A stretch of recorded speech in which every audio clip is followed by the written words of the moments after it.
Insulin పెంచుతూ ఉంటే sugar పెరుగుతూ ఉంది. కారణం ఏంటి? నమస్తే, నేను మీ డాక్టర్ చింతల వెంకట రాకేష్, ఎండోక్రినాలజిస్ట్, సంజీవని హాస్పిటల్, విజయవాడ. ఇవాళ మనం ఒక 65 ఏళ్ల పేషెంట్ గురించి ఒక కేసు గురించి తెలుసుకున్నాం.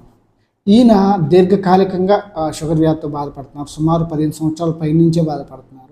ఆయన ట్యాబ్లెట్లు ఏం పనిచేయట్లేదు, ఇన్సులినే వాడాల్సిన పరిస్థితి. అంతకుముందు 2 సార్లు ఇన్సులిన్ వాడేవాళ్ళు, 25-20 యూనిట్లు, అంటే రోజుకి 40 నుంచి 50 యూనిట్ల వరకు వాడేవాళ్ళు. అయినా 3 నెలల యావరేజ్ 9 పైన ఉందని చెప్పి మనం దాన్ని 4 అంటే 2 రకాల ఇంజెక్షన్ రోజుకు 4 సార్లు కింద మార్చాం.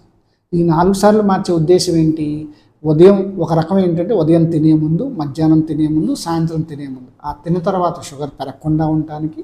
ఇంకొకటి రాత్రిపూట పడుకునేటప్పుడు, అంటే అది తెల్లవారుజామున షుగర్ పెరగకుండా ఉండేటటువంటి ఇన్సులిన్. సరే, అది పెట్టి పంపించాము, వస్తూ ఉన్నారు.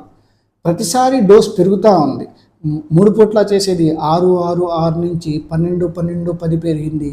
సాయంత్రం చేసేది 16 నుంచి 24-26 పెరిగింది. అయినా షుగర్లు మాత్రం 212, 374 అవుతున్నాయి. అంటే ఇంకెప్పుడు అది పెరుగుతూనే ఉంది, తగ్గట్లేదు. సరే, ఇలా కాదు, మీరు చేసే ఇన్సులిన్ పెన్స్ అన్నీ తీసుకొని రండి, ఒకరోజు ఉండండి, అసలు ఏం జరుగుతుందో చూద్దామని మనం పేషెంట్ని అడ్మిట్ చేస్తే అప్పుడు అసలైన కారణం తెలిసింది. తను చేసుకునేటటువంటి ఇన్సులిన్ పెన్ పనిచేయట్లేదు, దాంట్లో నీటి పొడుగు ఉంది. సో ఆయన అనుకుంటున్నారు కానీ చేసుకోవట్లేదు. 2, ఇన్సులిన్ చేసుకునేది మన ఈ పొట్ట భాగంలో చేసుకోవాలైతే ఆయన మోకాల దగ్గర చేసుకుంటున్నారు.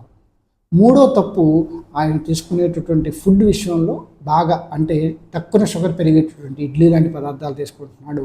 4, ఇన్సులిన్ను మనం తినే ముందు చేసుకోమంటే ఆయన తిన్న తర్వాత ఎప్పుడు ఆయన గుర్తొచ్చినప్పుడు చేసుకుంటున్నాడు, మర్చిపోతున్నాడు.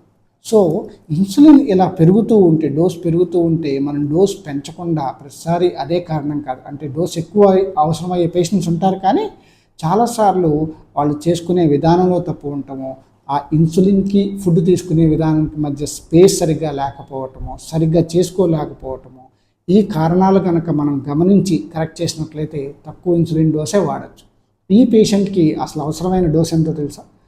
రోజుకి 12-10 నుంచి 6-8-6కి వచ్చారు. సాయంత్రం 24 పాయింట్ల నుంచి 20 పాయింట్లకు వచ్చారు. అంటే అంతకుముందు రోజుకి 64 పాయింట్లతో కూడా తగ్గనటువంటి షుగరు మనకి కేవలం 40-42 పాయింట్లతోనే మనకి కంప్లీట్ కంట్రోల్ అయింది. సో దీనికి కారణం ఏంటి? ఆయన చేసుకునే విధానాన్ని కరెక్ట్ చేయడం. సో ప్రతిసారి ఇన్సులిన్ పెరుగుతుందంటే కేవలం ఇన్సులిన్ డోస్ ఎక్కువ అవసరం అవుతుందని కాదు, సరిగ్గా చేసుకోకపోవటం, ఇలాంటి తప్పులు కూడా ఉంటాయి. సో అది మీకు ఉపయోగపడుతుందని ఈ పేషెంట్ ఉదాహరణ షేర్ చేస్తున్నాను. నమస్తే.